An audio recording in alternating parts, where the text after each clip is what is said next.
Hmm? Ah! You're listening to the Run for Your Lives podcast.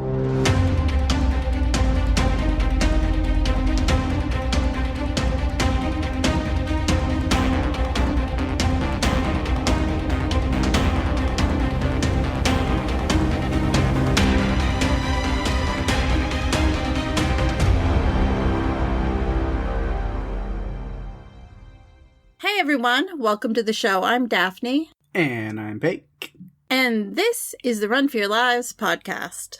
This episode, we are continuing the Insidious franchise, it's been a little bit, with the supernatural horror film Insidious: The Last Key, directed by Adam Robitel and released January 5th, 2018. This is ostensibly Insidious 4, because we've done the first three, so yeah. Yes, it is the fourth movie in the franchise, but it's actually chronologically, timeline-wise, it's the first one. It's kind of like the first Purge was like the fourth movie or fifth movie, and then it became the first movie because it's a prequel. Yeah. Which is, I mean, really the only way we get to see the amazing Lynn Shay, because her character of Elise was killed off. So I'm okay with a prequel. There's stuff from from before, but actually I think it would be second, because they keep referencing this is after the events of Insidious 3. She references Quinn. That's right. So you know what? You are right. It is the second film. Mm-hmm. That isn't what the online search said. So they're wrong. Because Specs and Tucker, that she meets them starts working with them in Insidious 3. Yes. So this is after that. This is between 3 and 1. I mean, you just have to, yeah. It's always fun when they do movies out of order like this, because then you have to do the math in your head and figure all the shit out. And sometimes you could be wrong, like I was. Oops. Okay. My bad. I'll own it. No worries. Yeah. Full circle finish closes the loop to the first movie, which if you've seen them all, you're following. It sounds confusing, but you can get it. So it's a perfect loop, and it's closed until they decided to do Red Door, which finished everything except for the new movie that comes out in a couple of months. And then the other spin-off one that they're working on that will come out in the next couple of years. But, besides that... It's a franchise, Pig. We are familiar with franchises. The funny thing is, we saw Red Door in the theater 2 years ago, and we still haven't even gotten to cover it on the podcast yet. No. It's next now. Yes. So yes. We're getting there. The question is, will it be this season or next season? I don't know. We'll see. You know what? Because I think I talked about this when we covered Insidious 3, and then I talked about it when we covered The Conjuring. And every time because even though they're separate universes, they're James Wan, and there's, they're similar in style, haunting movies. But every time we watch one of them, it makes me just want to go I want to go through all of them, which we're close on Insidious, but we still haven't done anything Conjuring universe other than the first movie, because we've got, Conjuring 2 and then Last Rites and then Devil Made Me. And then also the Annabelle, 3 Annabelle movies and 2 Nun movies. And then technically even there's a the Wolves at the Gate or something. Wolves at the Gate, I think. And Curse of La Llorona are in that universe, even though they're so it's there's so many movies we could still do. And every time we watch it, so while I'm watching this and taking notes, even though it's not even in the Conjuring universe, I was like, oh yeah, it makes me be I want to watch all those movies and I want to talk about them, and we need to do it. Yep. You know what? I think now that we've done this one, we should just do Red Door next week. Back to back. We've never done that, really. I don't think. Wrap it up. Let's do it. Let's Let's do that. I feel like this season so far, we have done things that I thought we would never do. Movies that we would never cover, we're covering. So, why not? I feel like it would be super fun to go back to back because we're already in this universe in our heads. Yeah. Although we're not really going to record again for 2 weeks, so I mean, by then, who knows? But I rewatched, or rather, I watched a recap video of the first 3 movies before I watched this one because I wanted to get my head in the space of the demons and the witches and all of that. I wanted to be in that world. I didn't trust myself to remember everything because we've said before, we covered the movie and then it's gone because I have to think about the next one. And that's how my brain works. So I can't remember things. Probably, I think you do a better job remembering every little detail more than I do. Sometimes. It depends. If it's a really bad one, I remember more of it if it's bad. Usually because we rip it to shreds and, yeah, we have a lot of fun with it. Like The Happening. Yep. Okay, so let's go ahead, kick this off with some production notes. It was filmed in Santa Clarita, California, even though the movie technically takes place in New Mexico. Adam Robitel has directed 4 films. All of them are within the horror realm. He did The Taking of Deborah Logan, which I have seen. I didn't love it. But he also did the 2 movies that are part of this escape room franchise that I actually did enjoy. So we can probably cover those at some point.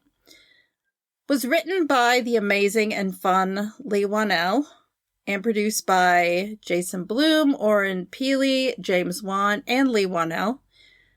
We already mentioned it's the 4th film in the Insidious franchise. Music is by Joseph Bashara, who also reprised his role of our favorite lipstick face demon. Budget was $10 million. It grossed $167.9 million at the box office. It was 103 minutes long.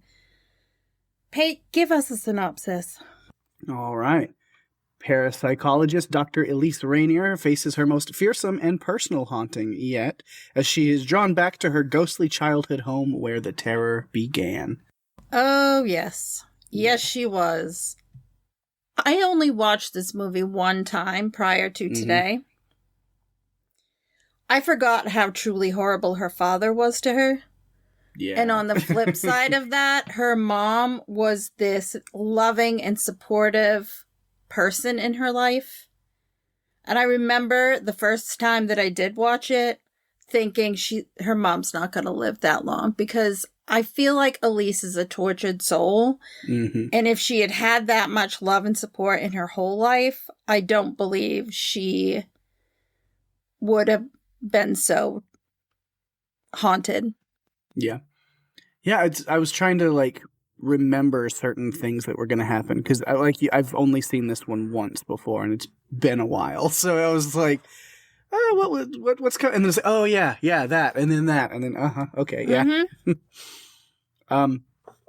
The title, I was like, instead of just Insidious 4, that they then decided to give it a, subtitle and do something different with The Last Key, which sounds great, and then but you can't really look, because I'm like, what does that mean? What last key? I was like, I don't actually know what that means. There's not actually, there's... I mean, The Red Door, which is the next movie, makes sense. Yes, it's been a very big, through line, but I was like, last key. I was like, yes, keys play a big part. There's the keys to the red door and the key face demon and key hand. It's we get the keys visually, but last key, what does that mean? Because they're not trying to get any kind of keys. It's like... We're not collecting keys. It just sounds good. It sounds poetic. It sounds creepy, and it doesn't hold up. I don't have a lot of complaints. I'm not going to tear this movie apart, but that is like one where I'm like, I don't understand the title. It's a small thing, but I'm like, okay. I guess they just wanted to be a little more creative instead of just going Insidious 4, moving on. Well, you know what? It's not lock and key. They're not running around trying to find keys to do different things. Keys play a part in it, absolutely. But yeah, I don't know what the last key. I mean, I don't know. What would you just rather they call it Insidious 4? I don't know. Yeah, I don't know. I feel like they could have named it something different, but I'm not going to spend a lot of time in Lee Wanell's head if he's the one that named it. Yeah, I don't know. It's always fun to get back into a franchise when you have characters that you really like. Like Elise and Specs and Tucker are old friends that we're reconnecting with in this movie. And it's always fun to come back through and visit them again. We did get somewhat a cool key-face demon played by Javier Botet, who, Spanish creature actor, who we have seen before in our Run for Your Lives universe because he played Mama in Mama. He played the hobo in the movie It. And we haven't covered it yet, but in The Conjuring 2, the Crooked Man. Nice. So, we've seen him before. It was fun to get back to this. It was great to get a look into Elise's past. How sad and horrifying it was, because her dad was just a terrible man. Yeah, which is interesting. Again, name drop, one of those, like, humble brag moments, but Josh Stewart, who plays her father, Gerald Rainier in this movie, I've met and hung out with him, and he's a super cool dude. He's an incredibly awesome guy. And so I'm like, oh yeah, Josh Stewart. I was like, I know him. He's cool. And then to watch the character and be like, oh yeah, I forgot his character is horrendous. I was like, well, I don't think Josh isn't like that. Yep. I mean, it's awful. You really get the contrast too, like in the first 5 minutes, with the way that Audrey, Christian, and Elise's mom is with Elise versus how the dad is, which is he doesn't believe in any of the spirit stuff. He doesn't want it talked about. It doesn't exist to him. And if he finds out you're doing it or catches you or whatever, he's going to punish you, and it's just going to be horrible. He was beating her. There were marks on the wall from it where she would have her hands, to the point where she just runs away when she gets older because she can't take it anymore. Yeah. It's interesting because it sets up the idea of the paranormal and, psychic abilities that Elise has, that it's genetic. Because it's a small little line that's easy to miss, but when she's talking to her mom and she mentions something about like your dad. And so we learn that her father also can see ghosts and has these like susceptibility to it as well, and has some ability. And so, not to make any excuse for him at all, but it's like he's trying to beat the paranormal connection out of her and like make her like convince herself that she can't see or hear these things. And I think it's not so much anger towards it as it's fear of her not, like, he doesn't want her to experience some of the things that he has, maybe. But that's not the right way to go about it. There's no excuse for that. Like, you're not, I'm not making an excuse for him, but I think, like, if I could dig into that character of him, like, subconsciously, I think the root of it is a fear. And she even says that, is like, when she's talking to the little girl version of herself, when she's in that trance, and it says like, oh, he's just scared. And so that's, but again, not the best way to go about it, locking her in the basement overnight, because that's definitely going to help with the ghost thing for sure. But you see he's already a not a good person. And so Keyface feeds off of that. That's where we get with Ted later, and different things. Like, we see it's the same kind of, it takes a certain kind of person that he can like feed off of. And we, especially the line, it's like a small line, but it makes me go, oh, yikes. When, you know, the mother is begging for, just stop, don't do this, don't tell me how to punish her. I punish people for a living. So it's like, yeah, he has this power complex, and not a good person at the root anyway. Yeah, the anger. Even if it started out coming from a place of wanting to protect his daughter by having her suppress these abilities, over time, it's just become a way for him to lash out and punish her, probably for his own emotions and what he's dealing with it. And we find out, too, I mean, it's passed down through generation because Elise has it, but then so does her niece. Mm-hmm. And so it's an ongoing thing. Yeah. What a place to grow up for a kid with these paranormal abilities or gifts on this, you know, on site at a prison with like a death row where people are being put, you know, to death in the chair. And so these death row inmates, after they're killed, like, there's this connection immediately to this young girl who's like, knows about their lives and their deaths and what they had for their last meal. Yeah. And so that's so many ghosts and so many things that are going to be around in this area anyway.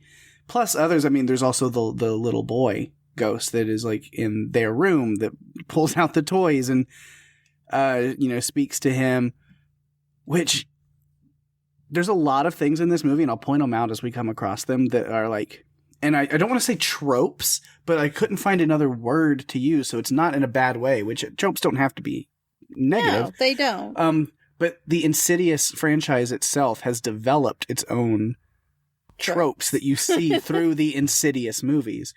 And so, of course, they have to include the scene of the little ghost boy. You don't see much of him, but, you know, she's talking to her brother who's above her, except it's not him, and it's this little ghost, you know, voice. And then when she realizes it's not Christian, and then she gets out, and it's the whole him running by and laughing in the background, and then hiding in the closet, and then, you know, appearing behind Christian in the bed. And it's these little things. It's like, it's so Insidious. They have their own style of the way that they do those, like the ghost kids. And it's like, it reminds you of the first movie so much, with like the little boy that's running around kind of just causing, you know, chaos and mental anguish for her too. Yeah. The laughing, like that sound, that playful sound. It's not malicious. It's just a kid ghost running around playing, moving the toys and everything. And, you know, the mom, Audrey, is not fazed by it as much. I think she just tries to keep the secret that this is happening maybe more than the father knows that it's happening, like the toys getting moved around and everything, because she doesn't want more altercation. She doesn't want him to abuse her anymore. And it's just really hard because as soon as he catches wind of it, it's over. He's on it. He's punishing. He just wants her to lie to him and say, no, I didn't see any ghosts. She's a little girl who tells her father the truth, much to her own detriment, because, you know, you can see the tears in her eyes. She's crying when he asks her the first time, and he just tells her to say no. And she says yes again. And he looks at that, I think, as not the way she intends it, where I'm your daughter, I'm telling you the truth, more of, you're taunting me by not giving me the answer I want, so now I'm going to punish you for it. You're making me punish you when you're not giving me what I wanted, which is nothing to do with spirits in this house. I'm like, then don't live near a place where people are put to death, where the death row people are dying and then hanging out around. Like, she doesn't want that memory. She didn't ask for this, and that's something she says to him later. I didn't ask for this.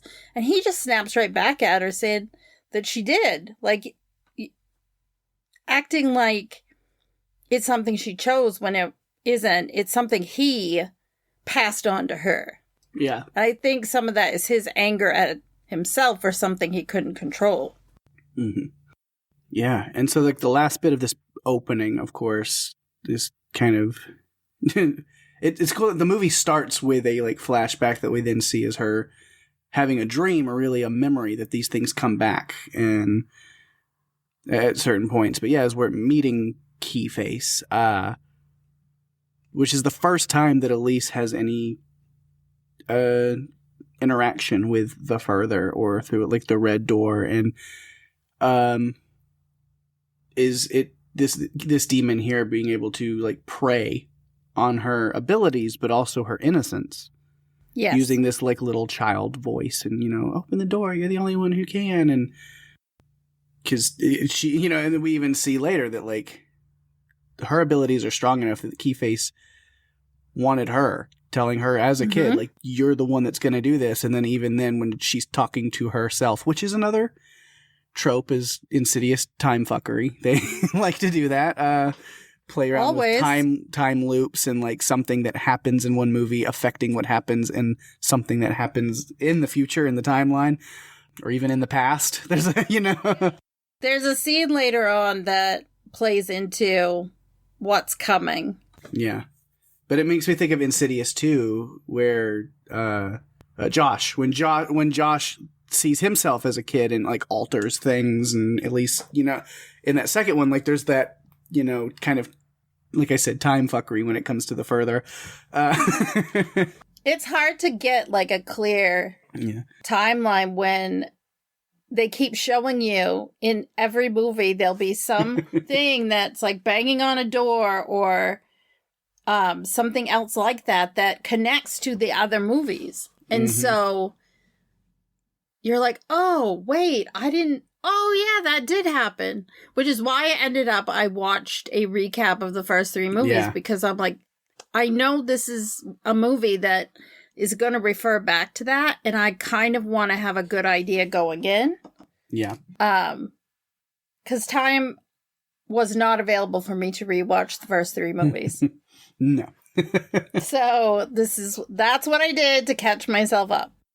Yeah, so Keyface is kind of preyed on that innocence, but then also the ability that she can open the door and let it free. And what's the first thing it does when freed is kills her mom. So that's going to be something that she has to deal with and is traumatized with for the rest of her life.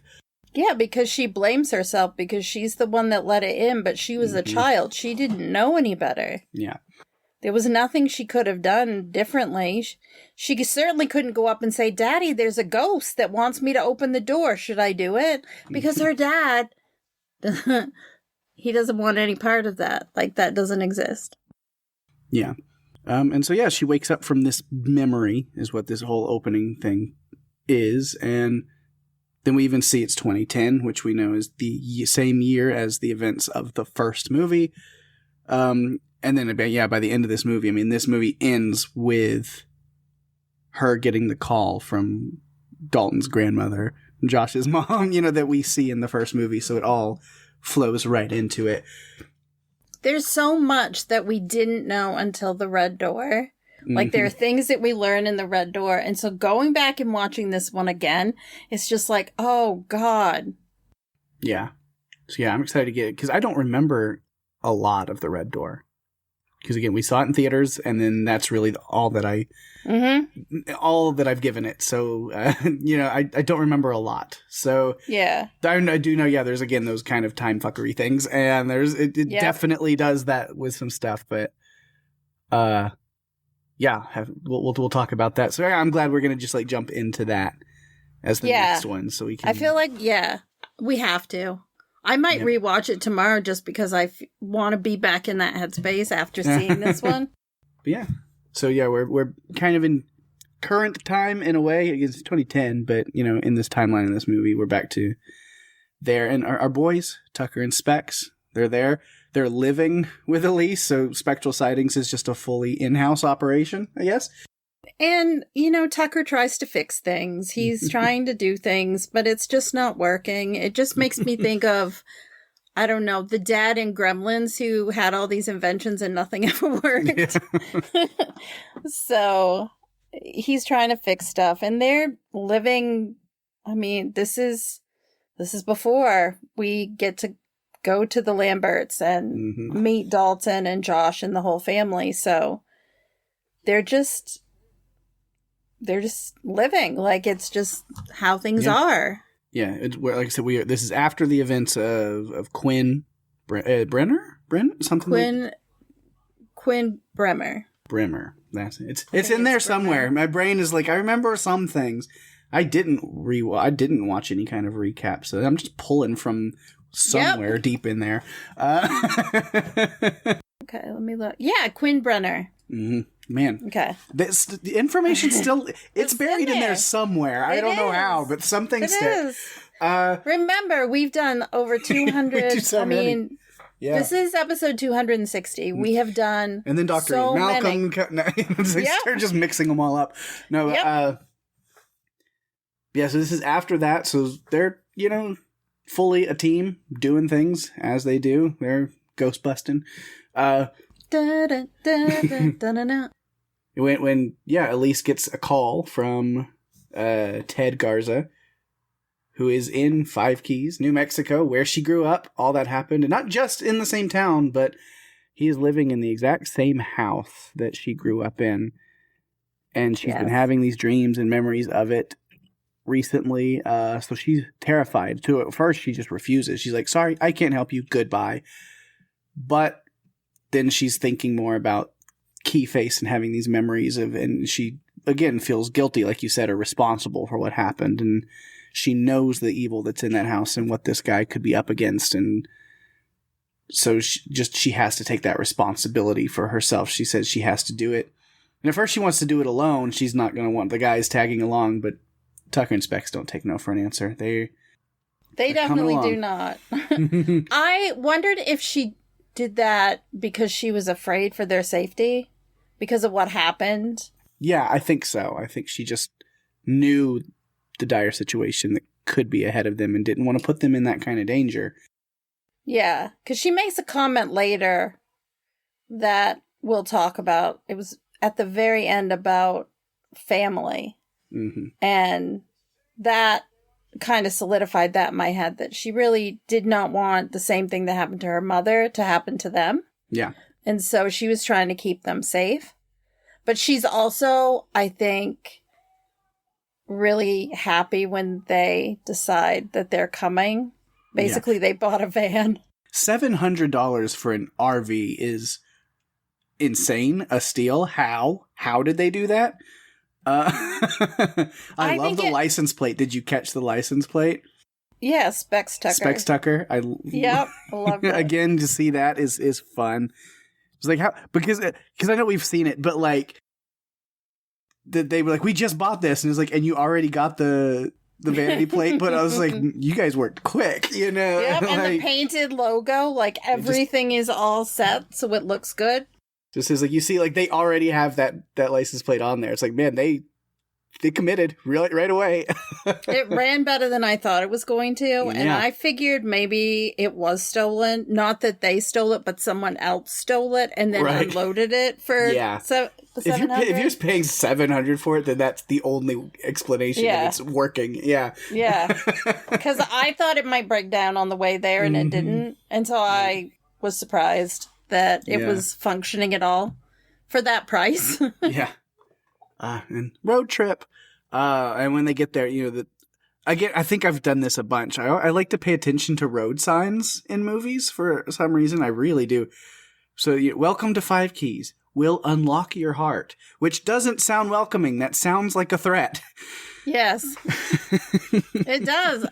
And especially when you see later the way that the key face is like putting a key in and turning it, and it makes it so they can't even speak. And then, no, I don't want that. Yeah. Thank you very much. It doesn't sound very welcoming. Mm-hmm. It made me think a little bit of Widow's Bay, the TV series, just because it's like this small community, even though Widow's Bay is like in New England and whatever, just, it's sinister. No, we're covering Insidious, not Sinister. But it's also kind of like it's a small community, and you know that they don't get a lot of visitors probably, so they need every tourist dollar they can get, so they're trying to be clever. It's not clever. No. They'll never be the next Martha's Vineyard. Nope. They won't. Yeah. Yeah, so they meet Ted Garza at the house, as the man that bought the house and called a lease, played by Kirk Acevedo, who everybody will recognize him in some capacity. He's a very seasoned TV actor. If you watch TV shows, you've seen him in things. Oh my God. Absolutely. Agents of S.H.I.E.L.D., The Walking Dead, Arrow, and that's just it. But then all kinds of either like law and cop procedurals that I don't watch that he's been in a billion times. And yeah, he's a mainstay on television shows for sure. He will always be Miguel Alvarez from Oz, which is a great series that you should put on your list of shows that you're not going to get around to because it just continues to grow. That show, like The Wire, it was a early HBO series, and it was gritty, and the things that they did in it, because it's about a prison called Oswald Penitentiary, but they treat it like it's the Wizard of Oz, like they call it Oz, and I can't remember what the name of... Emerald City, I think, is where they called this special area, and he played one of the convicts, and he was very complicated. He did some not good things. So, yeah, that's where I remember him from. But he does pop up in so many different things. He was in Band of Brothers. Yeah, he's been in tons of stuff. Yeah. It's one of those, you see his face and you're like, oh yeah, I've seen this guy in a billion things. Like, I know who that is. I've seen, yeah. One of those, there's that guy, is kind of the term. But what I end up doing is when those people pop up in shows, I go, ooh, like just involuntarily. I'm like, hey. Yep. It's like seeing an old friend. I'm like, oh, I've seen you. I know you. We've met before. Yeah. Yep. Or I think, okay, I know I've seen you. Where did I see you? Like, it doesn't always click exactly where I saw the person before. But then over time, it starts to percolate. And of course, I stop kind of paying attention to the show I'm watching because my head is moving and trying, my brain's working, trying to figure out, okay, where did I see him? And then I finally give up and go look at like Wikipedia because I can't take it anymore. I get too distracted by it, so I give up. Yes, I just finished watching The Pit, and The Pit has a lot of those where it's like random, like one-off, like people who are patients at the hospital or like are doctors in different departments that just swing by for like a little cameo or something to be like to get something from the ER, and then they leave and you never see them again. Raphael Chastain from Dropout. Oh my God. Was like a pediatric doctor, and it's just like, what? Yeah. You never know who's going to show up. And I feel like that show, because it has a lot of critical acclaim, it has a lot of fan love. I feel like a lot of people want to be on it and are reaching out to them and saying, hey, I'd love to have a cameo. I'd love to be part of this project because it's gotten so much attention and love from everyone. So Skinny Pete was on it, right? Yeah, I was going to say Charles Baker had like a great little arc as a patient, which our friends over at What's On Tonight interviewed him on one of their episodes for that. So just throwing that out there, people check that out. Samantha Sloyan has a really great arc in the first season that is incredible. Yeah, it's so good. I have to watch that. I have not been able to. But back to Insidious. Yeah, so we're checking out the house, seeing what, Ted has had all these ghosts that are bothering him. says there's one main room where a lot of the ghost activity has happened. So he locked it and blocked it off with a bunch of Bibles. It's a strategy. And of course that would be Elise's old bedroom that she shared with her brother Christian. Yeah, he hadn't changed much about the house either. She was a bit surprised when she came in and noticed that the wallpaper is pretty much the same. The furniture's all like in the same places. Like, it's like he didn't do anything. He moved in and didn't change anything. He thought it was all perfectly good. She sees her handprints on the wall from where, you know, her dad made her put her hands on the wall. And I mean, what a traumatic thing for Elise to have to do. I mean, not only to go back to try to help him with this ghost issue, but to go back and face things that she may not have really been face to face with since she left. I mean, yes, the whole spirit thing is kind of ingrained in her, but this is the site of so much of the pain and the trauma of her childhood. She hadn't been in that environment again. Yeah. So yeah, she's going to kind of explore once she can compose herself. Tucker and Specs, of course, go back out to the Winnebago ghost, which I love. And yeah, she's just kind of searching around, and you get great stuff. She does find her brother's whistle. And I was trying, we don't really know why it was there. My two theories is either it was put there by Anna having a feeling that she would find it there because she knows Elise the way that she listens, and here she'd pick up on that. That, or it's the little boy ghost that lived in the bedroom who was not a fan of that whistle and was annoyed by it, and so he took it from Christian and hid it there. It's one of those. Very well. I mean, honestly, that could have been what happened. Yeah. Absolutely. So those are my two theories on that. Not that it really matters, but I was just like, yeah, I'm going with the headcanon. It's one of those. Did you love Tucker's "she's psychic, we're sidekick"? That's what he was saying. Okay, because I didn't have captions on. I just kept thinking she's psychic and we're psychic, and I was like, I don't know what you're trying to get at. Sidekick. That makes more sense. Yeah. But the fact that even I misunderstood it, and I think everybody else he said it to also didn't hear it that way, we're like, okay. Like, at first, I thought he said it different every time, but he didn't. Yeah. It was we're sidekick because I had the captions on. I'm like, okay, all right. It makes sense, kind of. I mean, it's Tucker trying to be funny, and bless him, he was not born with the charisma gene. No. Him and Specs are... Yeah. Because you think Tucker has no game, and then you watch Specs with Imogen, and you're like, oh god, it's even worse. Yep. How is it even worse? But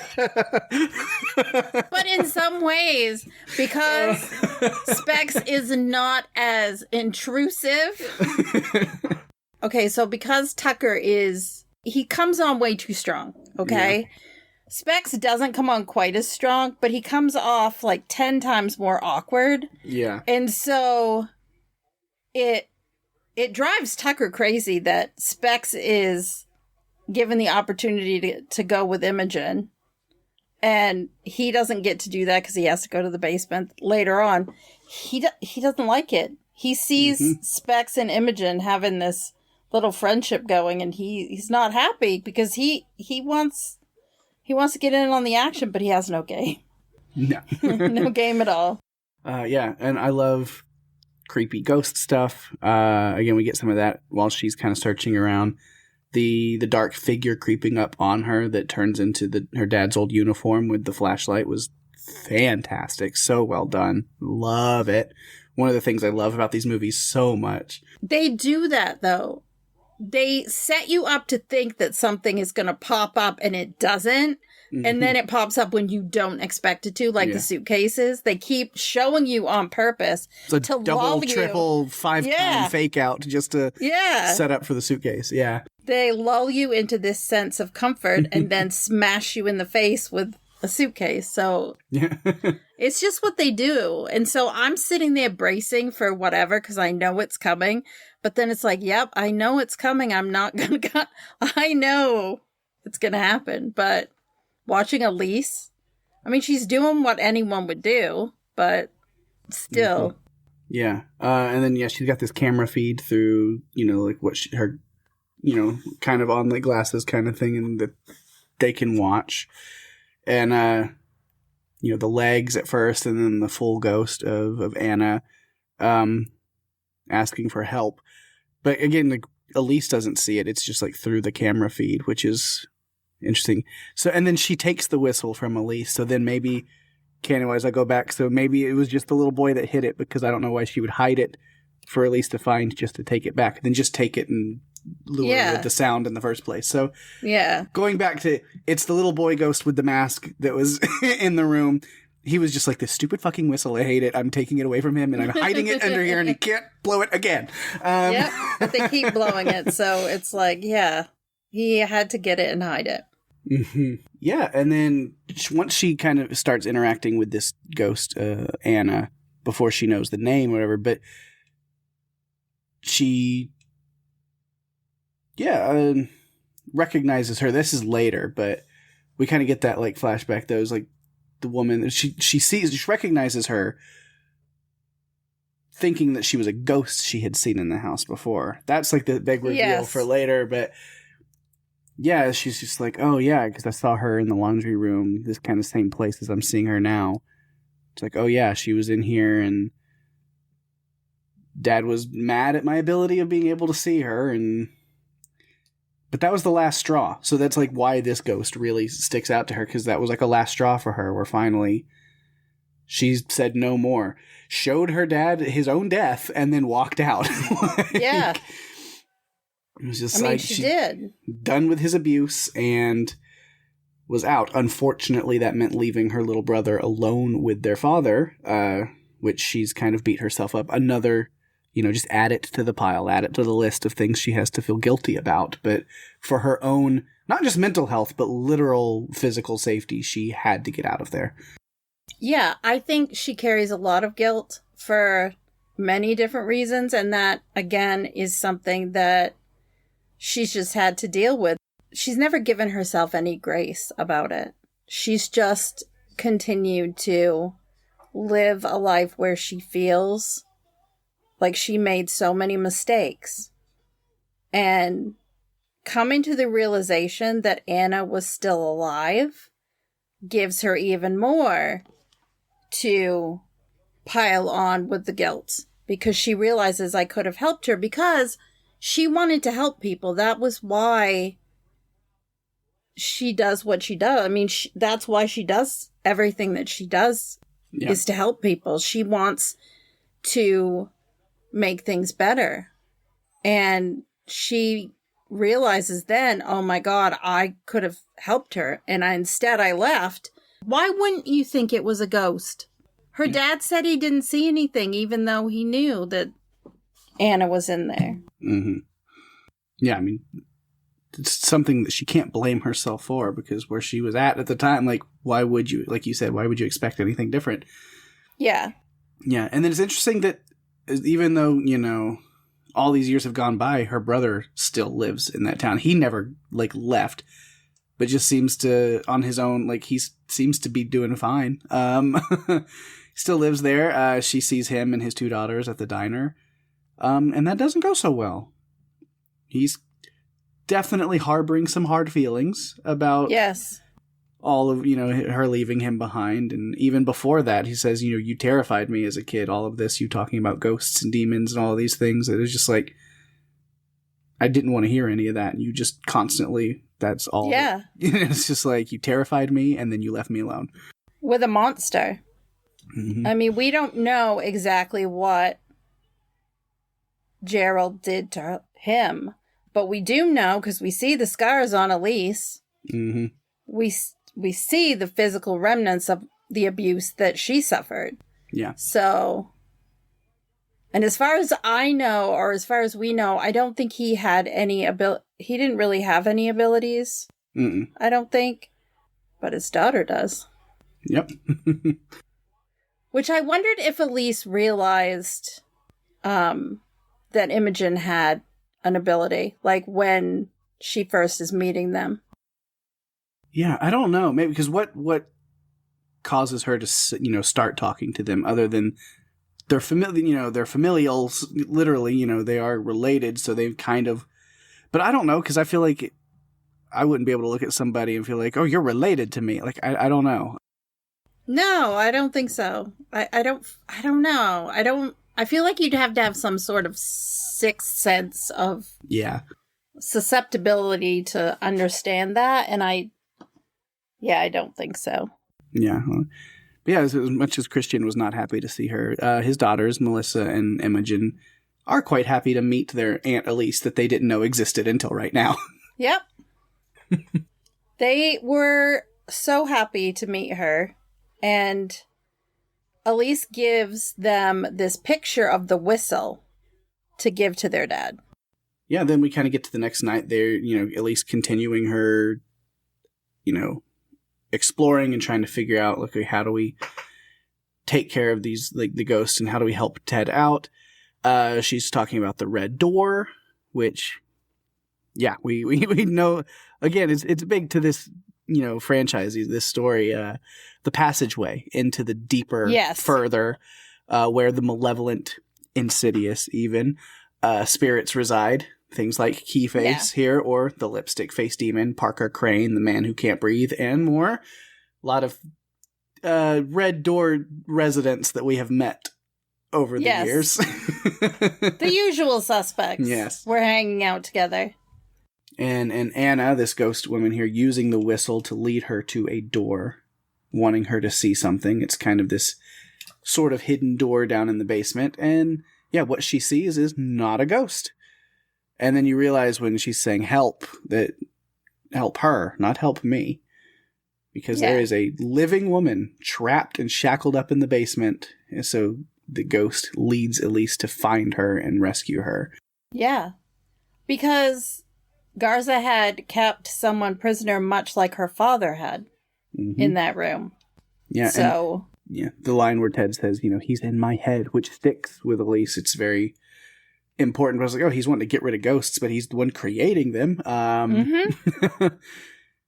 But again, I think it's Keyface. It's Keyface's doing of kind of locking into his head and preying on this darkness that's already there, much like we learned her father was the same situation, and influencing him into abducting and killing these women. Yeah. Luckily, when he comes in brandishing a gun, Specs is able to, because he's out in the van, able to see what's going on so he can be backup, because otherwise they were locked in that room. Yeah. And yeah, we know Specs is fine. We know he's going to be fine because he's in the first movie. Exactly. So, well, physically he's fine. Mentally, he might need a little time. He did just crush a dude with a bookcase. He did. So, maybe. I don't believe that was his intention. I think he, was trying to stop him. I don't think he wanted to kill him. It's just what ended up happening. Yeah. And you know what? Garza's, he was in his head. He's not in his head anymore. Yeah. It's gone. Nothing is. Nothing's in his head anymore. So his head is gone. The killer is dead. The woman is saved. Mission accomplished. Movie over. Yeah. Yeah, no. Wait, no. That's not how this works. Still 45 minutes left. So what could happen now? What else could go wrong? More to tie everything in. Yeah, I think it's over, but then Elise gets this like vision of her niece dead. Knows something is obviously really wrong and races back to the house where, the whistle has led Christian back to the house with the girls, and old Keyface has been lying in wait for some new playthings. Yes. This is where we really get to see him locking in with like the keyhole he creates in her throat to stop her from being able to scream. And then he does another one further down that basically puts her in the hospital. It's like locking the throat to silence them, and then the chest one is like, and then I'm gonna turn you off. Yep. Powering down. We're just gonna shut you down. But Imogen then reveals, at least to the viewers, if Elise didn't already know, which you asked, maybe she did, that she also has these gifts that is genetic, so she wants to stay and help save her sister, deal with this evil entity, whatever she can do. Which, it's good that she was there, because... yeah. They needed her. Because Elise is still vulnerable to certain things in the Further. Like, she's still very vulnerable. It's why she doesn't really go in there. Because she's too susceptible to things. Especially the Black Witch and all of that. Yeah. The entities that are there feel her presence, and they really don't like her, because... No. Yeah. They would love the opportunity to take her out. Not on a date, either. No. Or to a ball game. I like, realizing kind of stuff about Anna. Tucker reaching through the fan blades to retrieve the clothing, which... Oh my god. Nothing happens, but the tension is there, and, like, something could. It's just those, like, little things, you're like, oh, okay. But... I like that they play with that again, where you're like, well, there's a lot of ghosts in this house and demons that could do something if they wanted to. They have the ability to turn a fan on. Like, why wouldn't they? That scene plus the one where Garza is kind of hunting for Specs, the tension in both of those scenes, even though I knew Specs was going to be okay, the tension had me right in my throat. I was just... like, let's get through this. Let's get on to the next part, because I don't want anything to happen to them. Yeah. And then, as we mentioned, that's where Elise realizes that Anna, the first time she saw that ghost, was not a ghost, but an actual living person trying to escape the little prison room down in the basement that her father had put her in. Yes.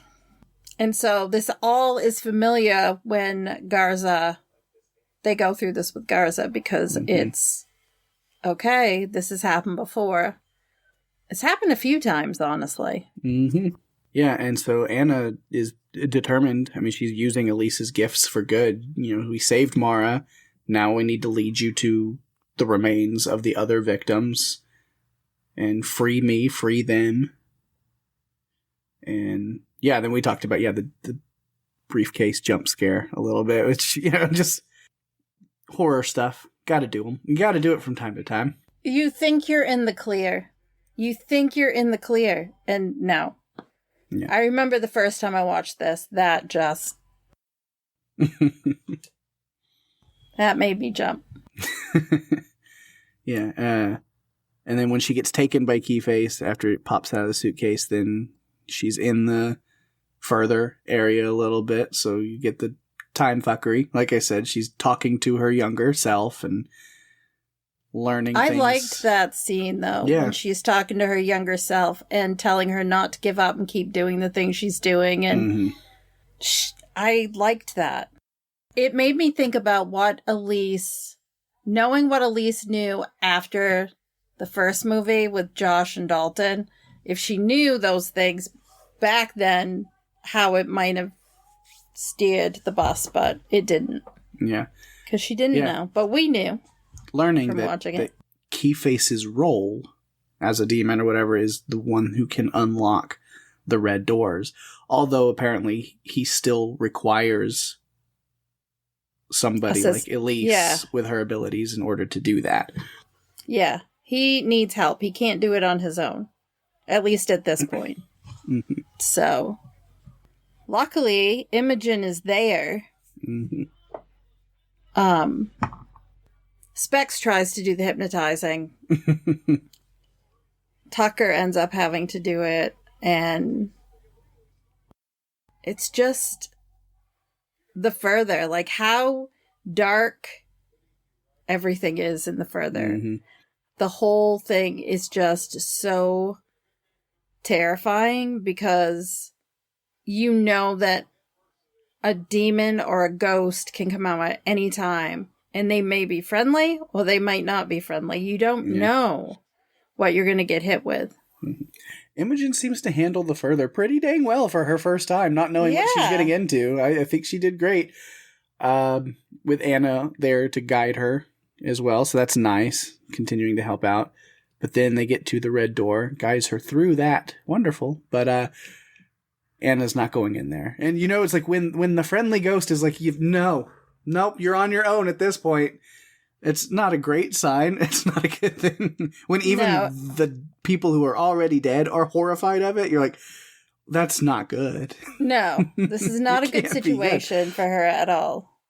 But she's very brave to go in. She definitely has reasons to do it and motivation to do it because her sister's in the hospital still in pretty much a coma. And they don't really know what's wrong with her. Very much like Dalton. Yeah. Where he was in the further and no one really knew what was wrong and they couldn't wake him up. Yeah. Which is why I think what we see with Elise at the end of this movie, seeing Dalton, having that connection, and realizing that's why Elise in the first movie comes over and kind of knows what to do. I mean, she still has to kind of do those tests in the first movie to realize and make sure. But when she sees Lipstick Face and sees him and then knows kind of, she puts those pieces together pretty quickly and is like, oh, yep, okay, I know exactly what's going on. Yeah. And it flows really well. And that's one thing that made me really sad about how it ended when she says to Tucker and Specs, that she always thought she was afraid of dying. But then she realized she was afraid of dying before she had a family again. And that just made me so sad, thinking she's finally feeling free of some of this guilt. And she's surrounded herself with people that are her family, literally and figuratively. And it's not going to last that long. No. And that made me sad, thinking about that. Although, I don't know, because even all the things that happen in, well, really just the second movie, and then Red Door, which we haven't got to yet, so I won't say much. But yeah, I think even after her death in the first Insidious, I think she's still doing okay. Yeah, that's true. That is true. But yeah, it's good that, we're in this Key Demon's domain and Key Face's domain. Almost had Elise in her head the way that, maybe not exactly the way that with her father or with Garza, because I don't think we get Elise in any kind of mode like that. But there is still some hatred and violence that he can tap into. A lot of it is just more guilt and fear. But Imogen finds her kind of at the last minute there and snaps her out of it. And then we get that great line I love from Elise, where it's you're not going to get in my head like that. And she says, I won't feed you. You can fucking starve. Mm-hmm. I love that too. I love that. I feel like she's now, as an adult, able to push back and be the person that she couldn't be as a child when she was first facing all of this. And for her to be able to do that, it was amazing. It's so empowering to see her do that because she's a badass. Oh, yeah. She's such a badass. And not in a way like she's a ninja or she's got a gun or whatever. She's just using her abilities and what she knows to be able to get the job done. And that makes her a badass. Yes. Of course, Keyface just responds by taking Imogen, so that sucks. Not fully great. And then, of course, Elise's father, Gerald, is there. And part of it, at first you're like, oh, it's just kind of the way of Keyface getting in her head. And it's like a memory of him. But then you realize, no, that's really him in the further. His spirit is there. And kind of his last little moment, he does sacrifice himself, at least attempting to help her. So there's a little bit of light there. And so I think that's something that's even somebody is just dark and honestly bad as he was, still having that little bit of light and love in him helps Elise, I think, realize well, then somebody like me, I can let go of the mistakes I've made or the guilt that I've held because I am doing good and I am helping people. Being able to come to terms with something and let go of guilt, it's incredibly empowering and it allows you to bring light into yourself, really. Mm-hmm. Because we're human beings and we carry things. It doesn't mean we want to, it's just how it is as humans. And so if you carry something that long, it's going to have a lifelong effect on you. But it's such a weight off when you get to release some of the things that you've been carrying. And so for her to be able to do that here, it just was amazing to get to see that. And for her dad to sacrifice himself. Yeah. Too. The whistle comes into play. Yeah. I was questioning that a little bit. Maybe I missed something. How did Imogen wind up with it? Anna gave her the whistle when they went in. Okay, before she went in. Yeah. She gave her something, and I'm like, what did she give her? And I hold it back because this is a dark movie. It's very hard to see. She gave her the whistle because, again, this would not be a goof in the movie because Insidious doesn't do that. No. Yeah. That's why I was just like, why did I miss it? And I think so. They just kind of. Yeah. She gave her the whistle, and Elise is able to blow the whistle. She can't speak, but she can blow the whistle before the demon is able to stick the key in and send her to the hospital. Yeah. Her mother did tell her and Christian, blow the whistle if you're scared and I will come. And that she did. Which, again, another Insidious trope in a good way. The spirits of the good people who were, loved ones being able to come in and defeat the spirits of the further and push them back. We've seen that before. We'll see it again, maybe.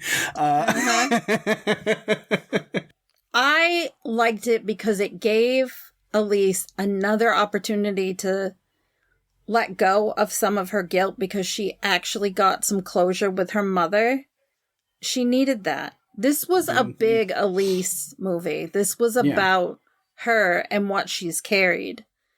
We don't even realize that when we're watching the first 3 movies, how much guilt she's carried. Yeah. Like it is interesting that a character that was a huge side character in the first movie and dies at the end of the movie, then becomes kind of the central character of the entire franchise. She does. She does. She's a big part of it. She's the continuity, I think, between each of the movies. What her connection is with the new one that's coming out, I have no idea. Because I haven't paid any attention to anything other than it's coming. I didn't even know it was coming out in August. It's coming out in August. Until today when I was just looking through, because I was looking at the release schedule to try to build a little chronological thing and timeline thing for this. And then that's where I was just this one, it comes out, soon, very soon. Yep. Got it. Next month. Okay. Yep. Yeah, it's coming very quickly. By the time this episode comes out for our listeners, it's in a couple of weeks. It'll be out. So it's been a really big year for horror movies. It just has. They've been all over the place. There have been independent films and bigger projects. It's really been a snowball going downhill. It just more and more and more. We're getting incredibly spoiled. Mm-hmm. I keep adding movies to the list and putting the release date and other little notes, and I finally put it in a Google Doc because there were just so many that were coming.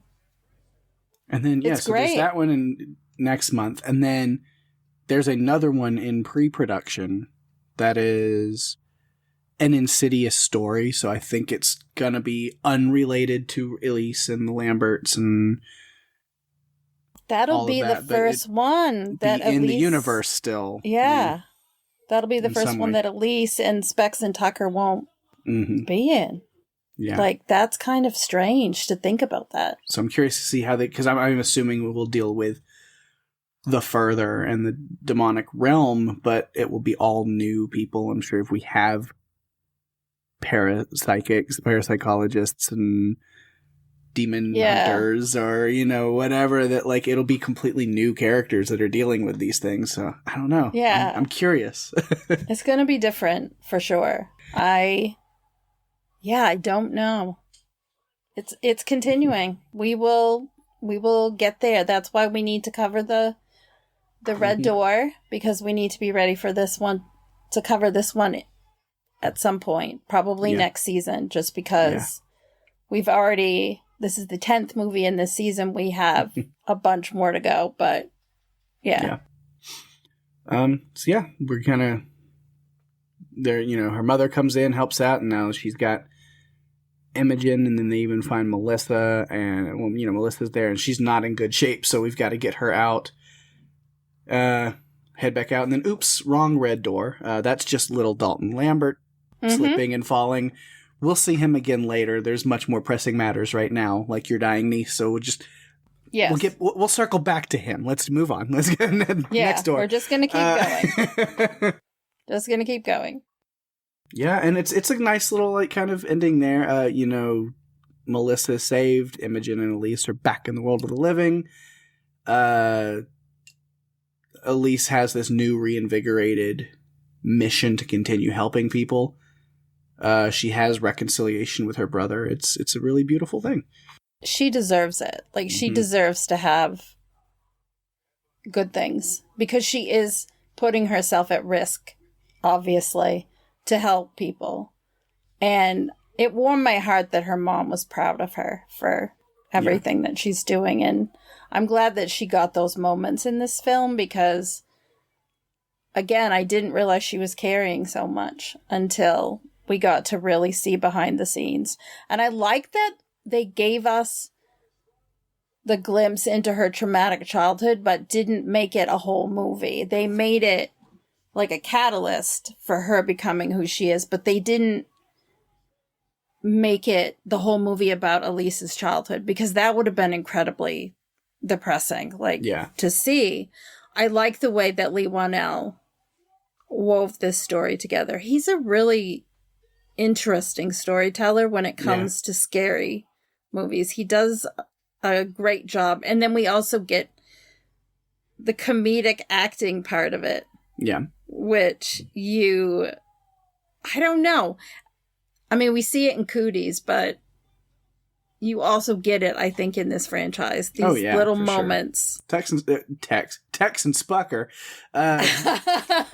Specs and Tucker are very much the comic relief of this franchise that are needed from time to time, for sure. Absolutely. Yeah, and maybe they aren't so hopeless as we see kind of their interactions with Imogen and Melissa at the end of the movie. They're not fully sick of them, so that's good. Specs kissed her. Yeah. He kissed Imogen. I was just like, who are you? I couldn't believe it. I'm like, have you... Tucker's rubbed off on you or something, and you've just decided that you need to not hold back? I don't know, but he kisses her, and she doesn't push him away, so... I think he grew on her. I think what happened is he grew on her. Like a bad rash. Yep. But, you know, it's still there. Yeah, but then, at the end of the movie, not too much time to rest. Attic boy Dalton does still need your help. You got that little inclination there, and then, now here comes the phone call, so time for Elise to go do the first movie. Yep. Lorraine Lambert on the line, asking for help. So, she goes. I think we did it. That's it, yeah. She's psychic, we're sidekick. That's just gonna be... I'm surprised it never came up before. So no other thoughts, no other things. So we've done that, and then we don't even have to worry about feedback part to tell people. And then next week, what are we going to do? Is you were here along with the journey with us, listeners, that we decided we'll just roll into Red Door next episode, and we'll wrap up Insidious for the time being, knowing that a new one is right around the corner. And again, we won't cover it right away. We'll give it some time to come out on streaming, hopefully, but I think next season we can catch up on Insidious at least. And then we need to dive back, as I said at the top, into Conjuring. I want to continue on those movies and that stuff too. I think The Conjuring 2 is better than the first one. Yeah. But honestly, though, I think even doing like that whole universe in not chronological, but like release order, technically before we get to Conjuring 2, we need to do Annabelle. True. True. We're going to have to look at that timeline. I already did today, and I've got it all. I've got it written down. Again, even though it's not this universe, they're connected. Like they're close enough, they're similar enough. It's part of the Wandaverse. Yeah, it makes me want it. So I've got the entire Conjuring universe timeline, not by chronological, because I want to watch them in release order on first watch for me, because I haven't seen most of them. So for first watch, I want to see them in the order they actually came out, because certain things are supposed to be revealed in a certain order. It's fun to go watch them in like chronological order if you've already seen them and see how things line up in a timeline. But for first watch them the way they came out, because that's kind of how they're meant to be viewed, I believe. I'm really interested what you think of the first Annabelle, because it did not get lots of love. Mm-hmm. But the next ones did. Yeah. Like, got more, like, love from fans. So, it's interesting. I've seen them. Yeah, and then I think we'll even throw in, like, Wolves at the Door and La Llorona as well, because from what I looked into them a little bit without spoiling anything, I haven't watched those movies, they're not technically Conjuring universe, but they kind of are. They each of those movies have one character that is a small character from the Conjuring movies that appear. So they're not adjacent, but not in it. So, or maybe they are adjacent. Yeah, I don't know. I don't know. They have a single character that crosses over to those movies. Okay. I think like a priest or like a police officer or something. Like it's just like a little like something. But still, I'm like, well, you know what? Then it's an excuse to watch them because I want to anyway. Well, that's what we use this podcast for sometimes is, yeah. You know what? I've always wanted to, or I haven't seen that in a long time, or one of us hasn't seen it at all. Let's do it just so that we have an excuse to revisit it. Yeah. That's kind of how we pick some of the movies that we do sometimes is, oh, you haven't seen that? Then you need to see that, so we'll do it next. Do that. Yeah. Yeah, that's how it goes. So yeah, I think our season and next season stuff is shaping up. You're talking about newer stuff, keeping a track on. I think we need to do Obsession very soon. I'm throwing it out there in the universe on air, so to speak, so people can hear me say it and know. I think we should have that. It's soon, streaming it's coming soon. I think it's coming very soon. Yeah, by the time this episode comes out, it will be out. Yeah, Undertone is now on HBO Max, and we want to do that one. We're just so I will say we're that one is definitely on the docket.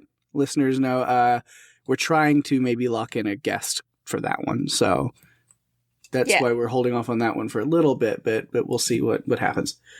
Yeah, you may not get many special chatting episodes with us this season because we're just like dying about all the movies that are coming out. We want to talk about them, so yeah, we're just digging in. Mm-hmm. So, yeah. Mm. There goes the feedback. Oh.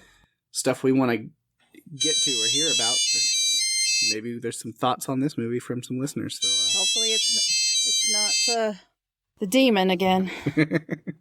All right, we do have one little bit of feedback, one little piece this week, and I'll go ahead and get right into that. And this one comes from Catherine. You guessed it, of course. Fantastic. She says, "I'm surprised 2 years have passed since you covered Chapter 3. Yeah, I think we talked about that. I was like, wait, holy cow. How did we let this go so long? Yeah. She goes, I had to read a few wiki summaries before starting The Last Key. Tucker and Specs are still awesome, but I like Elise a lot more after knowing her history. The ghosts were mostly jump scares, though the key fingers going into flesh was pretty creepy. But the scariest monsters were Gerald and Tim and their abuse of women and children. I was a bit disappointed that their evil was just a result of Keyface's control, expecting something more complicated. Seeing them leave the door open to Dalton was unexpected, but how does that connect to the demon that targeted Josh as a child? We may need the podcast to explain a few things. Now that you've listened, I don't know if there's really any much connection there. I don't think we talked about that. If there is, we missed it. But yeah, I don't know. I think that's all just kind of kept within that one. I don't know. It's been a while too for those. Anyway, she continues on again. The reconciliation was really satisfying, and it was as close as Insidious can get to a happy ending. I know I've seen The Red Door, but remember nothing about it, so I'm looking forward to a rewatch. I assume next season? Well, About that, why don't you wait till the end of this episode? Well, you might be surprised. Yeah. Thank you so much, Catherine, for your feedback. If anyone out there would like to leave feedback on any movie we've covered, as we've said before, you can leave feedback by going to our Discord server for Podcastica. We have a channel on there, Run For Your Lives. You can leave feedback there. You can submit it via Facebook and Instagram or our email, runforyourlivespodcast@gmail.com. If you're enjoying the show, tell your friends. We are available on all the podcast players, including Apple, Spotify, YouTube, and more. Go to runforyourlivespodcast.com for all the links that you're ever going to need. And give us a review on Apple Podcasts, as that is the best way to share the love and get us out there even more. We really appreciate it. We very much do. And of course, speaking of share the love, you know I gotta give some shout-outs to things going on in the Podcastica universe around us. A couple things for you to check out this week. Of course, the Walking Dead cast is covering the return, the Season 3 premiere of Walking Dead Dead City. That show is back, so you can check out Ben and Alex over there covering that. They got the premiere episode up now, so you can go listen to that. And then also, of course, on Dragoncast, House of the Dragon, also Season 3, continuing to chug on along. It's been a great season. I've been loving it so much. A lot of crazy stuff going on there. Been a great show. Always love when Game of Thrones universe is back on my TV, and love it when Dragoncast is back podcasting on it, which you can check out Veronica and Rennie over there, joined by David this week, covering this week's episode 6 of Season 3, Faceless Men. What a good one. So, yeah, go check that out as well. And then if you want more of me and Daphne, of course, you can check out our other podcast, the Buffalo Podcast. We just get together, hang out with our friends Jeff and Jerry, play some fun games, goofy games, try to make each other laugh, be as ridiculous as possible. Of course, the most recent episode, we had to take just a little bit of a break over there, but you're not going to feel it, really, because the episodes keep coming out. That's a backlog recording strategies. But as we would take a little break to help that a little bit, we did do, so if you're a, avid listener of this podcast, it'll feel familiar if you go check out Buffalo this week, because it's just the crossover episode where we had Jeff and Jerry on for They Live earlier on this podcast. Posted that episode over there so we can kind of get some cross promotion going. Yeah. Yes. It's fun. Go and listen to it. It will make your heart happy.